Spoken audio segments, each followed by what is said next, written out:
Hello, everybody. I know all of you over there complaining in the chat. Erekose be late for his own funeral. Haha. All right, here we are. So we're here to talk about Brendan. So I am here with Wrecking Crew member Zelma, and we are here with Jared, who is an investigator. And well, I'll let Zelma kind of tell you guys a little bit about what they do and explain it to you. Sure. So Jared and I do child abuse investigations in New Mexico. I'm the director of a child advocacy center, and Jared's one of the sheriff's office, well, not officer, sheriff's detectives that conducts interviews for law enforcement. Cool. Okay.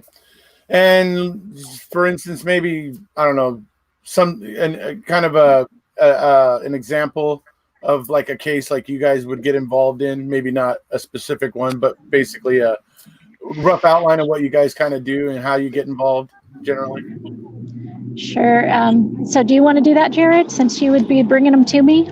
Right. So anytime there's a child abuse or a sexual assault that occurs within the jurisdiction, my agency will get a hold of Zelma's advocacy center, and we'll go ahead and set up interviews. And what Zelma does is a forensic interview, either with a child or a victim, as well as there's other services provided with counseling and sexual assault exams for victims, for male and female. And once we get evidence from her advocacy group, then we'll proceed with the case. And it's very crucial that we have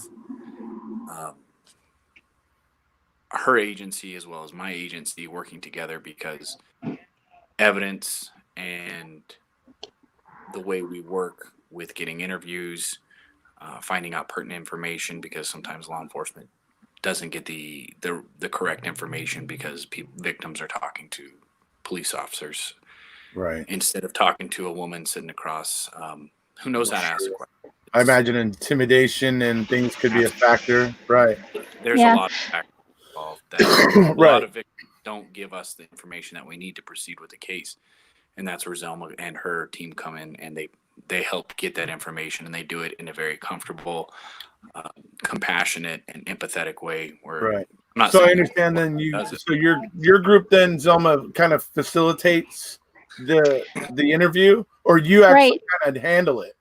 Yeah, so our forensic interviewers handle the interview, and law enforcement and oftentimes child protective services are sitting in the back watching the interview. Right.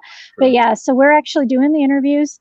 So I'm part of our advocacy center is part of a larger network. We're called the National Children's Alliance. And there's several located in every state, including Wisconsin. And so what we try to do is multifold, but number one is bringing a child, so anyone under the age of 18, to a comfortable, relaxed, safe setting. Right. And so the problem I have with a lot of Brendan's interviews is that they're not in safe places for a child, just starting right off the bat. I agree. And starting with the November 6th interview, where they pulled him over on the side of the road, him and his brother Blaine on the side of the road up in Crivets. And I'll tell you what, there's numerous things that bugged me about the November 6th interview, but that stupid metronome or blinker of that car going in the background the entire time. I mean, that is nerve-wracking enough. And I'm an adult. I mean, I can't imagine how annoying that must have been, and then to be handling all these very heavy questions from officers at the same time. Pulled over on the side of the road when I was going to get some sodas. Exactly. Well, getting pulled over on the side of the road just right off, you immediately think you're in trouble. I mean, that's why it happens to us when we get pulled over. We're in trouble for something. So already you had Brendan in a bad situation. Sure. He would have certainly been on the defensive, wondering why. Right. Certainly. Mm-hmm. There's a number of things about that interview. And I think that Brendan comes through that interview. He doesn't ever admit to anything. He's genuinely seems perplexed by what they're trying to say. And I mean, they're pulling out all the stops. I mean, they're even trying to suggest that Teresa Hallback had some kind of medical condition that she required medication for, and so that it was all the more important that he tell them what happened.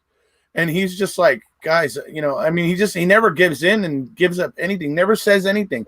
And another big reason why I believe in the innocence of Brendan is the fact that the story that he originally told is the story he went back to after he recanted the ridiculous March 1st confession.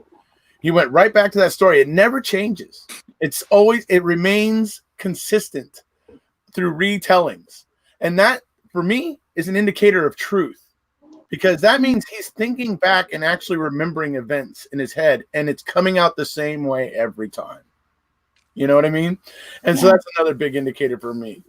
But I know you thought you had a few things to say about the November 6th interview yourself. So what were some of the things that stuck out for you, Zelma?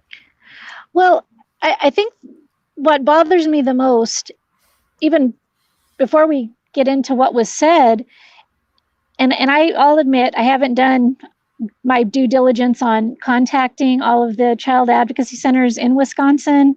I know they were kind of developing at different stages back in 2005. Yeah. Yeah. 2007, right? Yeah. But I do know in New Mexico, or in our little town of Carlsbad, we already had an established advocacy center of sorts since 1996.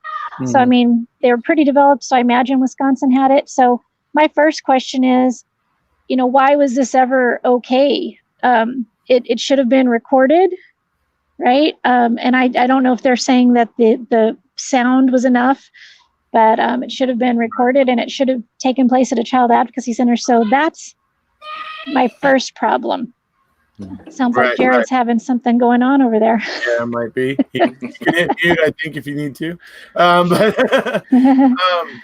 So yeah, that's been a big deal. I guess when we think about it, I mean, we do actually have the recordings of March 1st because of a Supreme Court decision in Wisconsin in, I believe somewhere around 2004, 2005, where the Supreme Court got tired of waiting for the legislature to pass a law requiring juvenile interrogations. And so they made a decision that then forced the legislature to do something to create legislation, and it eventually came to pass. But that's why we actually have a recording of Brendan. So we know it was kind of beginning to, surface at that point in time in Wisconsin. You know what I mean? I personally, what do you think about this one? I hear you saying a child advocacy group. A lot of people out there believe that a parent being present is good enough. What do you think about that? Well, since I started watching all of this, I know my response is they need to ask for a lawyer. Right. Anytime any child's in the presence of law enforcement. And I've told that to Jared, and his thing was definitely. Yeah. I agree. So I think we agree that law enforcement, they have techniques and they do their job, but children need extra protections. And probably every adult needs extra protection too.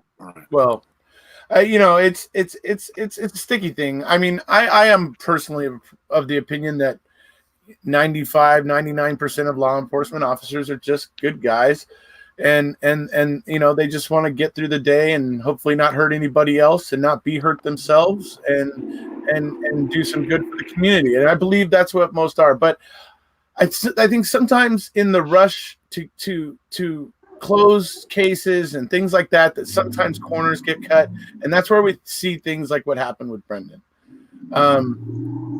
I think most of the time it's even an honest mistake, that it's a positive motivation that the law enforcement feels. But I mean, with Brendan, it looks pretty darn obvious when you go through all the interrogations that they were having to feed all this to him, that they were really just trying to shore up the conviction of Stephen Avery, or they were trying to shore up the case. And that freaking press conference, after feeding Brendan all that information and then making that press conference where they asked 14-year-old children to leave the room And I mean, they're just laying it on super thick after feeding Brendan that confession. That completely muddied the jury pool. That stuff shouldn't be allowed, but it wouldn't even have happened if there were more strict, kind of rules on how we deal with juveniles in the criminal justice system. It just seems like we're at the point where we're crawling in that direction. We're like starting to get there, but there's still a lot of resistance out there, and we're seeing a lot of it in this case right there in Wisconsin. Well, every state has a different juvenile or children's code.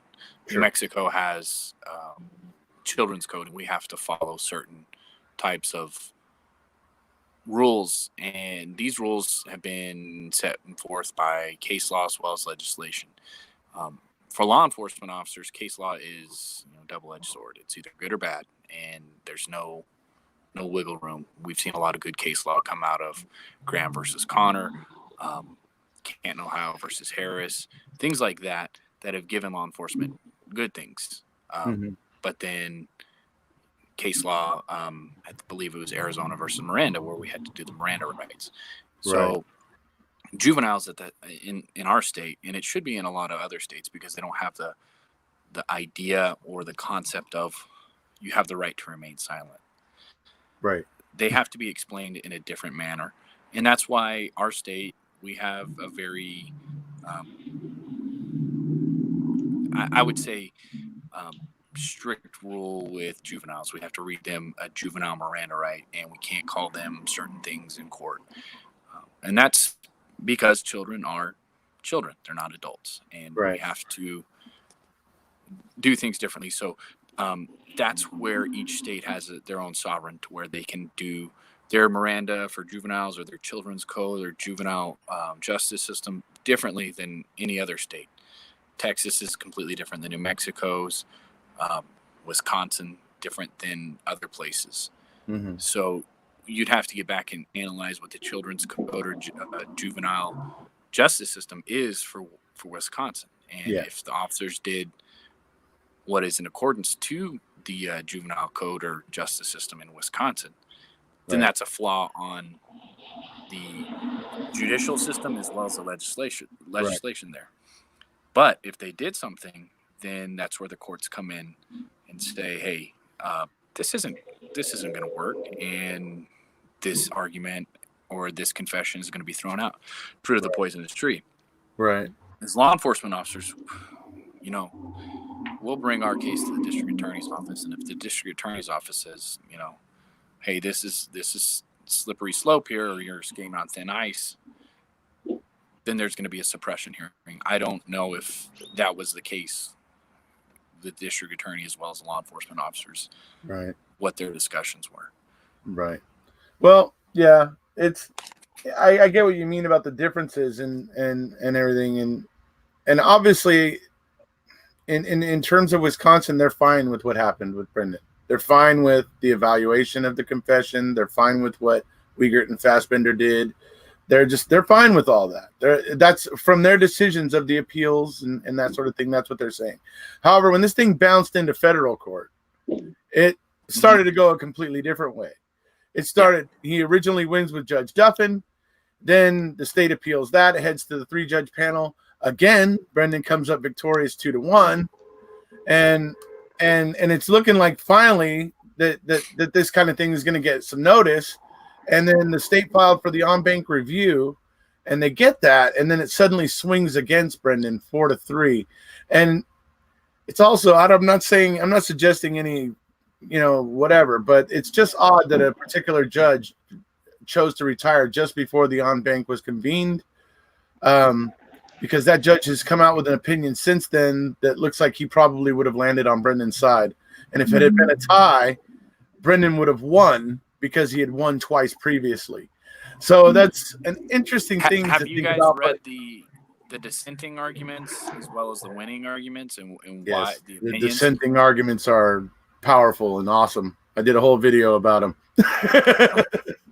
But yeah, they are awesome. I mean, Judge Wood and Judge Rovner are really, really, huge champions for Brendan in their dissenting arguments. They're, Judge Wood literally puts up a diagram in hers where she shows how this piece of information was supposedly gotten from Brendan. And then she shows a diagram of how either it was fed by the investigators or it was in the media for him to find out. And like, she just breaks it down how all these so-called damning facts or damning things that Brendan said were really not so damning because they were actually fed to him before he said them. Or you could find out about them easily in the media that was going on at the time, which was also massive.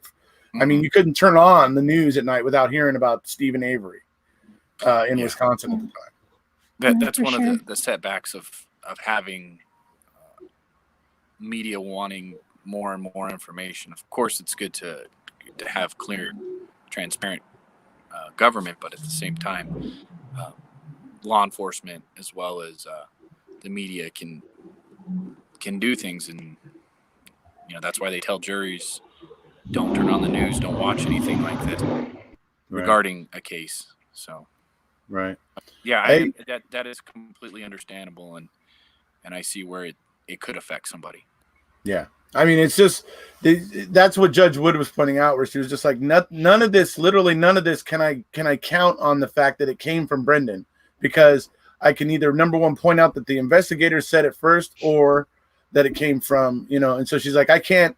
So I have no way of being as confident as the majority judges in these statements by Brendan, because, as she says, and it's interesting. So, but yeah, it's very powerful, the dissenting opinions. And Steve Drizzen was quick. Just real quick, Zelma. Steve Drizzen was really quick to point out after the on-bank denial came out.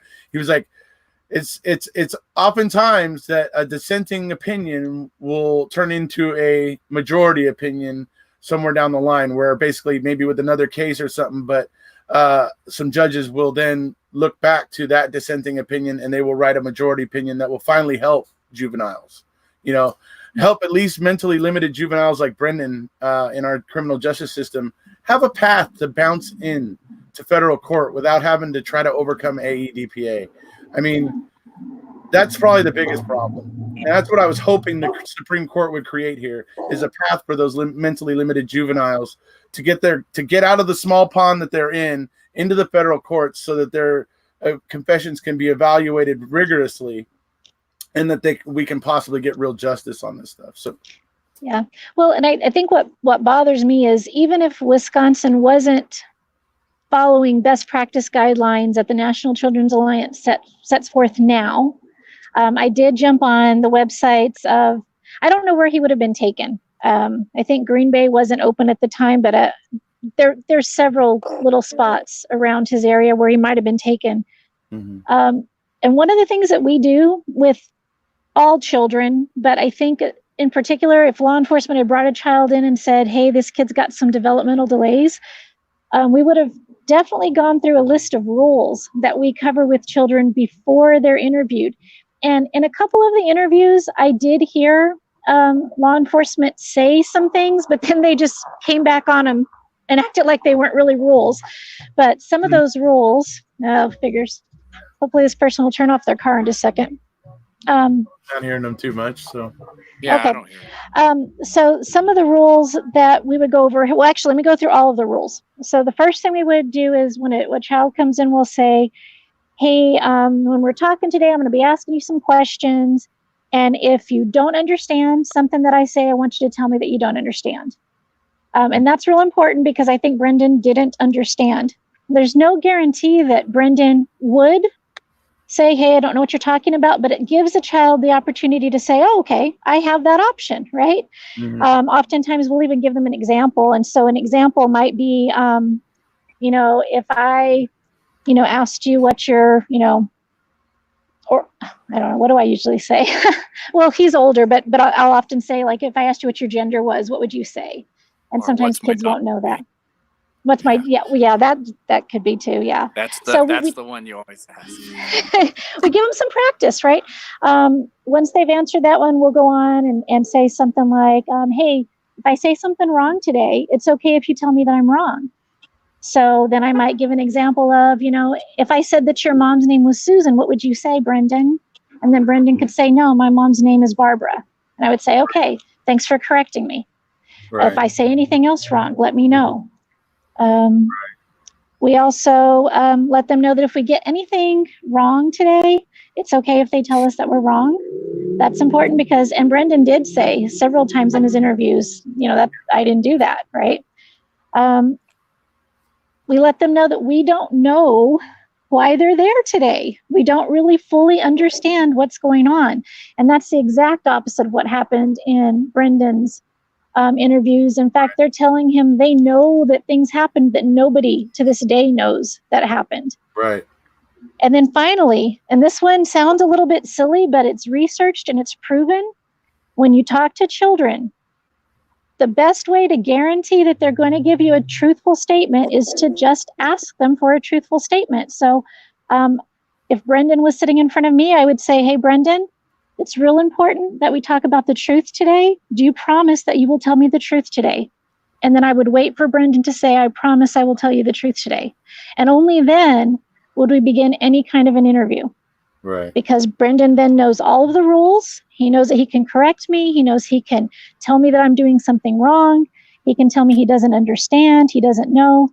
Right. And he doesn't think that I have all of the answers. Because if you're doing a really good investigation, you don't have all of the answers up front. That's why we're talking to you. Sure.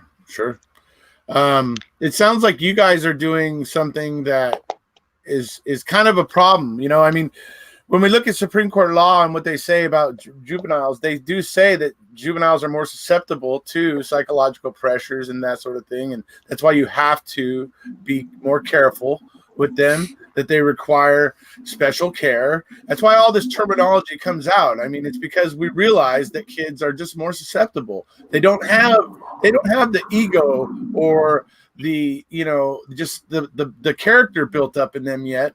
And the real, self-defined identity yet as an adult, and those sort of things to stand their ground against seasoned investigators. They're just not able to do that. And the what was I getting at? It's okay. What you guys are doing is basically doing what has come down the pike, because the Supreme Court has said, and Reid will tell you themselves, the Reid technique, folks, is the common technique used in interrogations across the USA. And Reid will tell you themselves that you cannot use the full Reid technique on a mentally limited juvenile. If you do, you are taking chances. Reid tells you that themselves. So it's hard to dispute it. So it sounds like you guys are taking the right approach, where you're creating a situation that's not using the Reid approach, and really trying to get at what's going on. And since we have so many things to suggest to us that that's the right way to do it, it's amazing that it isn't in more places becoming the normal way to do it. I admire the way you guys are handling it. So that's really great. Well, but that's what makes me so sad, is that we've been doing this since, at least in Carlsbad, and I would say all over the country, we've been doing this since the late 90s, early 2000s. And if they would have looked at Brendan the way they said, as a witness to a possible crime, right, then Brendan should have been taken in and interviewed in just this way. In a center like yours, yes, similar to yours, right? Yes. That's, I agree. He should have been treated differently, in my opinion. How old was he, if you don't mind me asking? He was 16. Yeah, but not 16. very much. It was just 2.5 weeks after his 16th birthday. So really, we had a baby 16-year-old. So, with the juvenile Miranda code here, we give them the option to have a parent in there. Right. So if that option, if they want a parent in there, then we have to do that. Otherwise, we can't go through with the investigation. Or if they say, I want an attorney, but I'll talk to you, we have to stop and wait for an attorney. And right, you can put psychological pressures on a child. Yeah. 16 years old. When I was 16 years old, and if I was to be questioned by police officers for something I didn't do, and I was in that room for as long as I was, it would be very nerve-wracking. Right. I would just want to get out of there. I would probably tear up. I would probably be very scared because you don't know what is going to happen.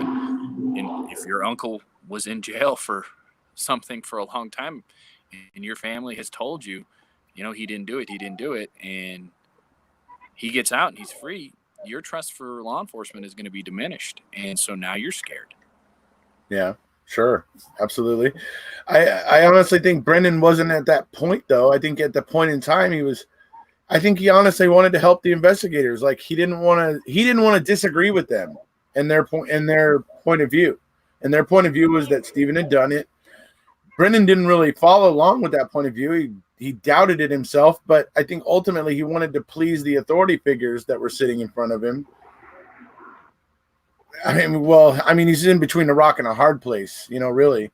They brought him. You're going up against your family or the state. Well, yeah, that, and they brought him in on a day when his mom was actually in court, and they've been trying to claim all this time that they gave her the opportunity to be there. Well, you know what? You had him at Fox Hills on the previous day. You could have taken filming equipment there. You could have done all this there when she was there, but you decided to wait an extra day, bring him in on Monday when she's in divorce court, and try to tell everybody that you gave her the opportunity to be there. That's disingenuous. So it's another decision made by law enforcement in this case with Brendan that makes them so suspect. It just makes their decision-making processes with Brendan suspect. It just goes on and on with Brendan. It's a tragedy. Right. And I'm just saying on my side. Yeah. I don't know how they operate, and I'm not coming here to bash them. Sure. But on my side, sometimes we don't get that information right away. Sometimes we don't know if people have court because it's a civil matter. We're looking into criminal matters. Sometimes we just think at the last minute, and we just go on it. Sure. And that's how we get some good leads, and that's how we get some good cases. But at the same time, we can also have, we can just pound sand and not do anything and be chasing our tails. So right. each officer and each decision, sometimes they're calculated. Sometimes it's like, hey, we got to do it. Let's do it now. We need to get this information. Maybe this will help us.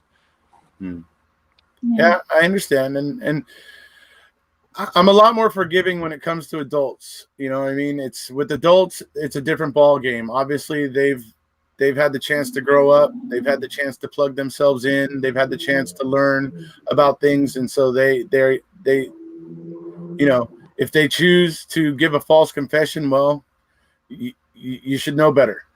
But with a kid, a 16-year-old kid, that's where it's a much more gray area. So that's mainly where I get stuck up in this and that's mainly one of the main things I really that I focus on is the wrongful convictions of youth. And I've covered a few different ones, and there just seems to be the same kind of themes and seams that run through these wrongful convictions of youth. It's same themes, same things that were happening. Law enforcement was stumped. Usually couldn't quite figure out what was happening, and so they find this kid nearby who's kind of young but kind of a little bit malleable, and they pin something on him.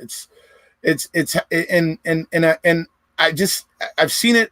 It's not like I can show you 1,000 cases, but I've seen enough of them to see that there's like this theme that runs through them, and that should be an indicator, I think, enough, or at least a warning for law enforcement to look at those kinds of cases and go, we might want to be careful if we ever start doing this, or if we ever start getting down this road, because obviously, we don't want to be the bad guys. We don't want to be putting innocent people away, Right. So, right. Yeah. We do have a lot of training that we go to, and I know a lot of agencies do it. Sometimes they tell us, you're gonna falsely accuse people. Right. It happens. But we do go through a lot of training to help us see if there are people that are susceptible to certain influences. And, that's why we consult our district attorney's office, as well as we have good supervisors here, and we need to make sure that we consult them. And it's good to have a group effort, to have an advocacy center like Zelma's, the district attorney, and CPS as well as law enforcement. Have a group discussion about this and see if there's a past history, if there's anything that, we should know about, because not every agency talks to each other. There could be 10 other cases that I don't know about that happen in a different jurisdiction. Know about it. And they think I know. Right. And no, I don't know. Or the district attorney's office has a few cases and I'm not aware of it. Or I'm investigating for 10, 12 other cases and the district attorney's office just has one case, and they're like, it's not that big of a deal. Yeah. Everybody needs to communicate. And that's where this case needs somebody like CPS or an advocacy group to come in, and it would be a good discussion with law enforcement as well as non-law enforcement. I actually like the way you guys get together and work together, and the way you appreciate each other. It's good. I mean, it's kind of the thing we need going on, really. And we obviously want to be getting it right? We all want that. Sometimes we disagree on what's right, though, and that's where we kind of get into the weeds on it, right? But we all want to be thinking, we all want to think our justice system is fair, and we all want to be thinking we're doing our best to keep it that way. And so, that's all, stuff that, is perfectly understandable. Well, let me just, Jared talked about, law enforcement does listen for certain things. When they're interviewing people, trying to gauge, how well, or how, I'm not going to word this right, but whether or not they can take everything as gospel that they're hearing, right? And so just going back to this very first interview with Brendan, I think a problem that I had, and I feel like you said it was Officer O'Neill. O'Neill. Yeah. Sorry. I think he heard it when Brendan already was starting to have stories that didn't quite match up. He questioned him on distance. I think Brendan said something like, Teresa was about 1 yard from my window. And the officer said, oh, well, 1 yard is just about this far. Is that how far she was? And there was this silence because you could tell Brendan was computing I don't know how far a yard is. Right. I think some of those things should have alerted the officer that this kid wasn't functioning at this 16-year-old level. And to be honest with you, when you talk about concepts like time and distance, most adults, including myself, are not really great at those. So when he started to hear those sorts of things, I think he should have said, hold on, maybe we need to give some extra attention to this, or even at least do it in a different setting. Maybe bring in a more seasoned investigator that might be able to ask questions a little bit better, even if it was just at the county. But I have some really big problems with that. And you see Brendan do that through every single interview that happens from that point on. So why someone didn't pick up on that? And actually, I think they did pick up on it because they interview him in November and then they don't touch him again, right, until late February. Because I think they knew this kid, at least in this story, it's not reliable. And this is another telling kind of way where you can see law enforcement's thinking, because they were there browbeating Jody, Stephen's ex-girlfriend, in jail because she was back in for another DUI. And so they were browbeating her, trying to get her to say things about Stephen, prying into her and Stephen's sex life, trying to get her to say that Stephen was a rough lover. And just really getting just very personal and digging into this stuff with her. She didn't like it, and she told them to go kick sand. She told the jail not to let them in anymore, so they no longer had access to Jody. And so they're like, okay, now what are we going to do? Because my belief is they knew a good defense lawyer was going to be able to question all of their major evidence, all of it. Every single piece of it was going to have questions attached to it. And a good defense lawyer was going to blow those questions up. And they knew that. So what did they do? Jody says no more. They literally within 2 days have set their sights on the Dassey boys and back on Brendan again. And that's what happens. But yes, they did. They walked away from him because I think they realized early on that he didn't know. He was just going to guess and flutter. And, he just, I think they realized, then. And another just disingenuous statement. You got to realize that Fassbender and Wiegert spent one day of that weekend, basically the day before the March 1st. They were at Fox Hills with Brendan and his brothers pretty much all day long. You're going to tell me you didn't pick up on Brendan's limitations in almost an entire day with him? I'm sorry. That's just, I can't swallow that. Tom. And now that we've got Jared here, I am curious about that. Have you ever heard of that before? Oh, we lost him. I am curious if Jared's ever heard of that before, of law enforcement taking witnesses or suspects, whatever they were considered, out and spending the day with them somewhere. At a hotel resort. They rented like a room, I guess, and it's called Fox Hills Resort there in Wisconsin. And there's no video, there's no audio, and I have yet to see any transcripts from it. I've only heard that it happened. That's right. It. Well, we know that it happened, not heard. We know it happened. We just have nothing from it. But does that happen often? That's for you, Jared. Have you ever heard of law enforcement taking witnesses or suspects out for a day of fun at a resort? No. Yeah. So that's another weird thing that went down with Brendan. It's like I said, there's a lot of red flags with Brendan, and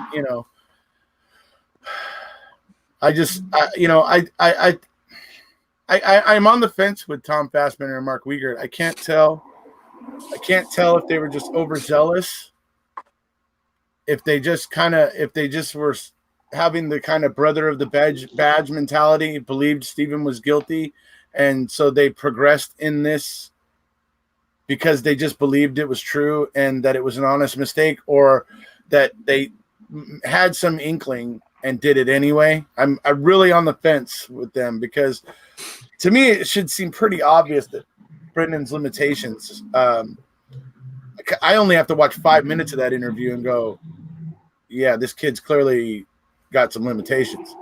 You know what I mean? I only have to watch 5 minutes, and supposedly Tom Fassbender spent an entire day or most of a day. Yeah.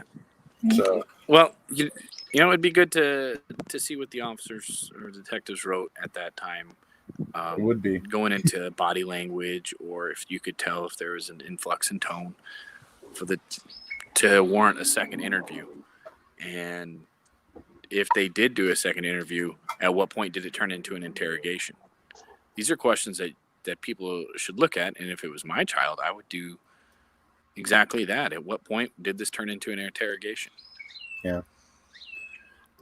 That's the other thing I think Zelma might have interesting thoughts about this, because they say it's an interrogation, right?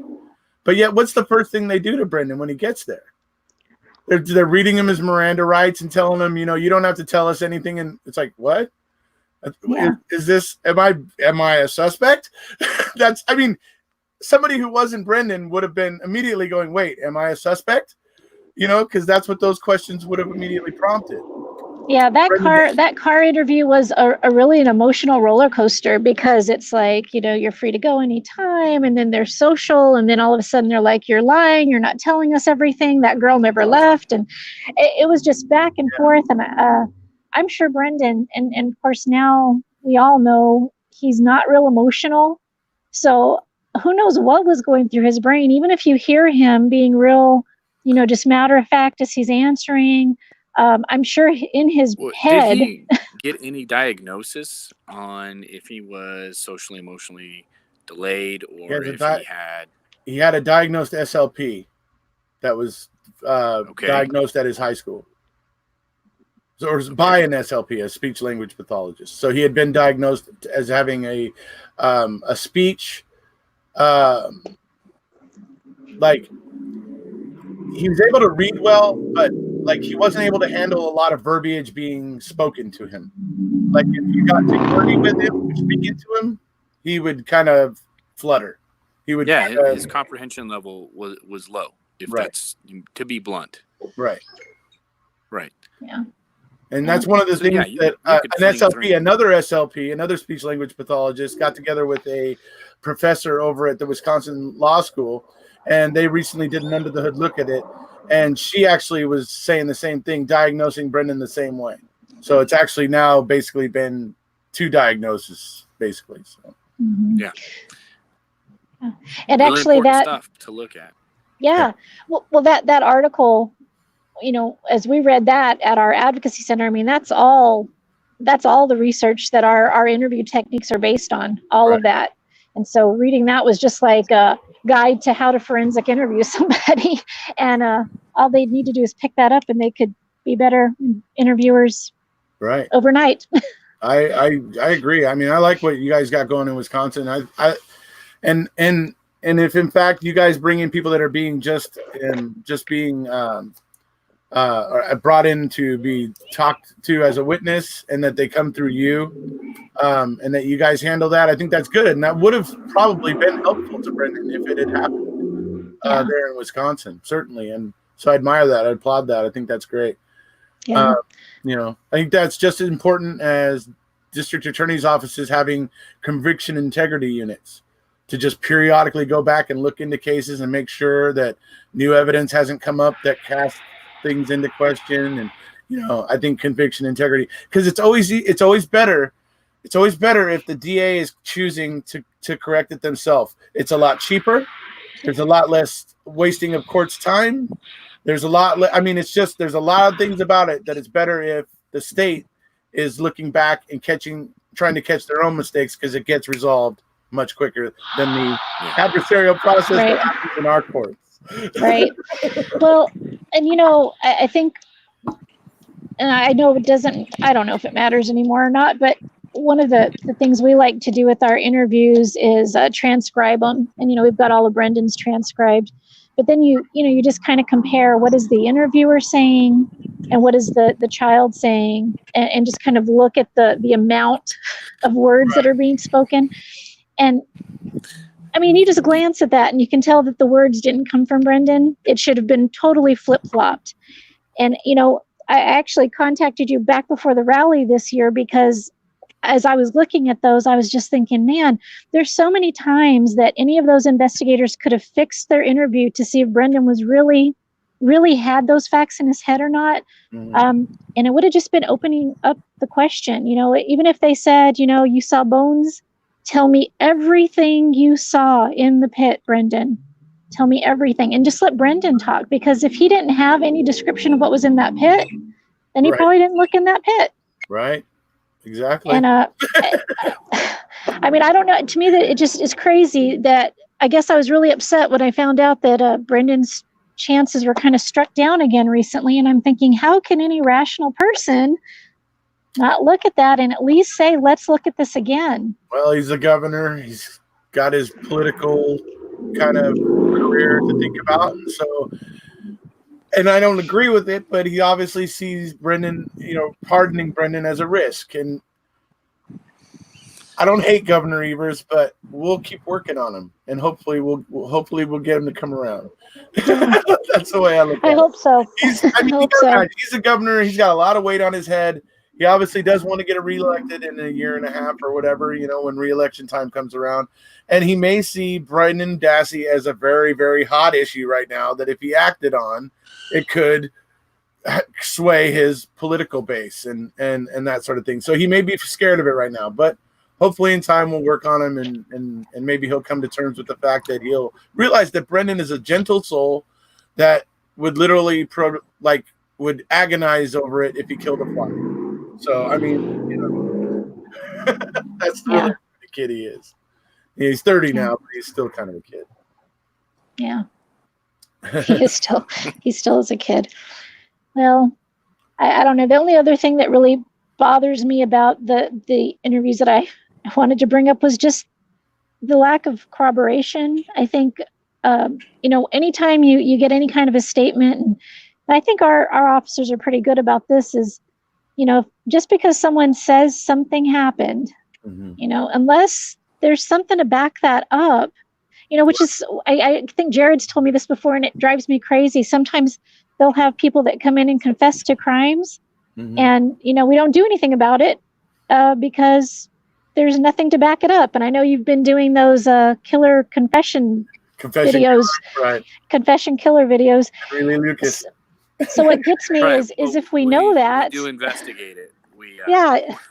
We just That's don't their say, "Oh, jobs. you're lying." We have to at least look into it a little bit to make sure that They have to go. that's a Take lie. the first step That's a down the lie. road You and go, didn't okay, kill that didn't person. pan out. Yeah. I just feel like it was, and what gets me is, we can blame Manitowoc or, but there was several law enforcement officers, several different agencies, and I feel like each one of them let Brendan down by not doing a thorough investigation. Sure.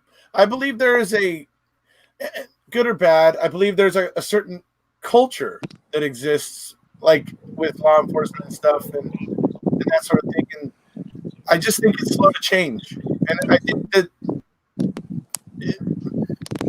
Texas Rangers from the Confession Killer are a really good example. I mean, they were clearly not really doing enough, being the ones running that task force to facilitate the access to Henry Lee Lucas. They should have been plotting out and finding out where Henry Lee Lucas had been in his life, signing documents on given days, so that they could rule those days out, and so that they could rule out some false confessions. They were literally doing nothing except sitting there, opening the door for the day's detectives to come in and throw a bunch of paperwork in front of Henry and have Henry spit out a confession. I mean, it's like they were doing nothing, and they didn't want to admit that. And they went as far as to try to ruin Vic Feazell for trying to point out, look, I can't put any stock in this guy's confessions. They're completely bogus. I mean, he was just calling a spade, and they almost ruined his life, Yeah. And so it's scary when you see that kind of stuff. But I think there's like a certain kind of culture, and I understand why it is. I understand why law enforcement has to have such a kind of tight-knit community with each other, where they are like brothers and they back each other. It's a necessary thing. I can totally understand it. I mean, especially when you're out there in unsure situations with deadly or dangerous assailants and or suspects, and you want to have close connections with the guys you're working with, so that you guys can hopefully all come out of it safely. I mean, so I get all that and why everybody's so close, but I think sometimes it gets perverted, and I think that's what happened with Brendan. I honestly think that somehow got perverted, and that's what allowed this to happen to Brendan. Right. Well, just like in any, and I'm going to defend law enforcement. Sure you are. I love my government. But just like in any profession, you can look at Wall Street. You can look at the bankers. You can look at Fannie Mae, Freddie Mac, oil industry. You can look at anything, and just because there's some corrupt people in there doesn't mean everything's going to be like that, and everybody's like that. Yeah, it puts a foul taste in your mouth, and it makes you think twice. And unfortunately for law enforcement, every piece of our work can be scrutinized, and we can have talk shows about it, just like this. Right. Everything that we do is going to be looked at, and if it's not second guessed at the time of the scene, it's going to be second guessed by your sergeant, by brass, by your lieutenants, captain, majors, by the DA, and then by the public, as well as by judges. So, law enforcement, it's rough. First of all, we pick up the load that people can't fathom doing. We see the things that people are afraid of. We hunt the bad guys that everybody locks their doors at. Right. We go out and we do these jobs that people don't like to do. Yeah. And people are afraid of, and everybody talks a big game of, I'll handle it myself. Well, no, nobody handles it themselves. We handle it, and we do it to the best of our ability. So if there is some negative law enforcement agency, if they're doing things illegally, eventually it'll come out. And unfortunately, there's people that have paid the price for it that are innocent. You can look at what happened in LA, what's happened in New York. These are large agencies to where things can get swept under the rug because there's so much paperwork, there's so many things going on, and there's a lot of areas to do it. Or you can look at smaller agencies to where they do the same thing. Right. With this case, I believe that these law enforcement officers are going to be defensive, as I would be if my work is being scrutinized. Sure. And it's hard to say, like if I was to come on and say, hey, your talk show's doing this, this, and this wrong, you're going to defend it because yeah. we take our work personal. Or if I was to say, Zelma, the advocacy center's not working, or whoever it is, my paper boy's not throwing the paper correctly. Well, everybody's going to get upset. Right. It's a matter of looking at what the facts are objectively. Got the truth train coming through. Right. You look at the facts and you analyze it. Now there is some level of subjective, reasonable deduction that law enforcement has because we do see it, and a lot of us have been trained to say, you know what, I think that's a lie. I'm going to run with it. Right. In this case, what they did, that's why we're here. We're talking about it, and we're talking about different levels of how they can interrogate a child, how they can speak to a child, and then what the other variables are of, does this kid have social emotional delays? He has a speech problem. He can't understand and comprehend things. And that should all be looked at in an overall view by the district attorney's office as well as the judicial system. I mean, law enforcement is just one piece of the puzzle. The DA and the judge also need to be looked at as, not looked at, but their work can be questioned. We saw what happened in Southern California with the swimmer that essentially raped a girl. He got probation. Yeah. And that judge was bombarded with everything, as he should have been, because that's not right, in my opinion. But everybody has an opinion. I know the case you're talking about too. I remember that kid. Right. Yeah. We can go back and we can look at it. And the great thing is all of their work, it has to be public information. Yeah. Well, so I agree. We're going to look at it and we're going to scrutinize it. Yeah. If you don't mind my asking you, obviously, as a law enforcement officer, I mean, isn't that why following standard operating procedure is so important? Isn't that why you want to do that in law enforcement? Because then you're following the natural procedure. You're not breaking away from procedure. Therefore, nobody can try to suggest you're doing anything under the table because you're doing it the way that the book says, right? I mean, isn't that one of the reasons why SOP is important? Yeah, you have your SOP for evidence. You have your SOP for how you can obtain a search warrant. But each person has as well as for reading Miranda and dealing with juveniles, there is a lot of rules that we have to follow. And if we don't, we have to go through training, or you can be in a lot more trouble than that. Right. Your case can be dismissed. But each interview, each detective does an interview completely different than the other one. So that's why it's good to have a group discussion. It's good to have other people, other agencies involved. Sure. Zelma and I differ about certain things about, if I have a juvenile suspect, Zelma wants to interview him and I want to interview him a certain way. But the great thing is we can sit back and talk.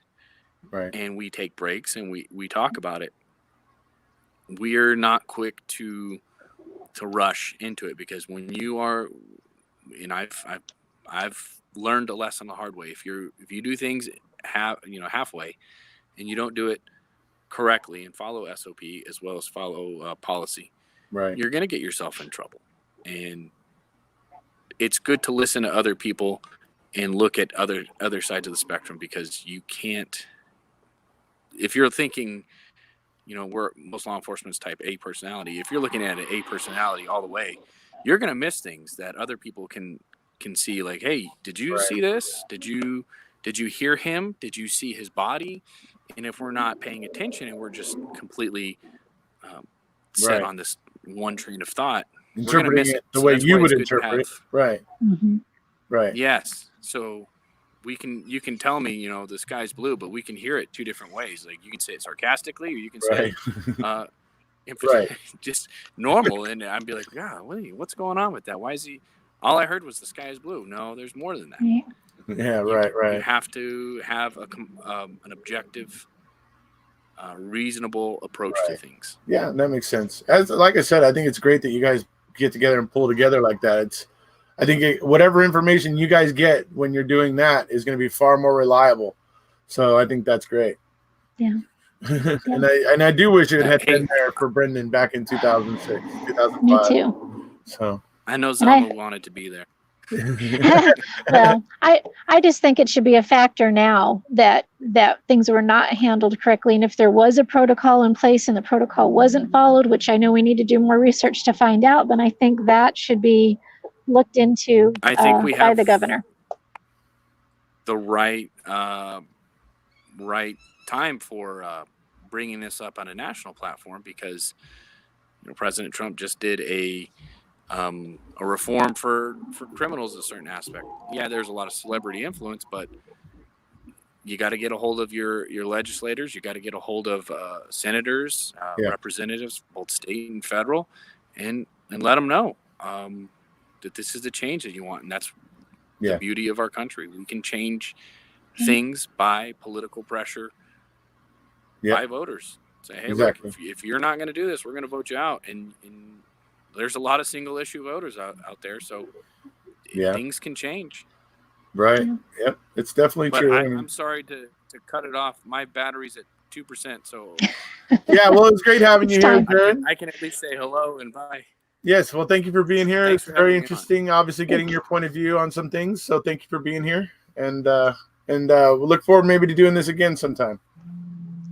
Yes, thank you so much. And bring more law enforcement on it. I think it would be beneficial. So maybe I'll get my surly law enforcement friend to come on with us. Maybe we'll see.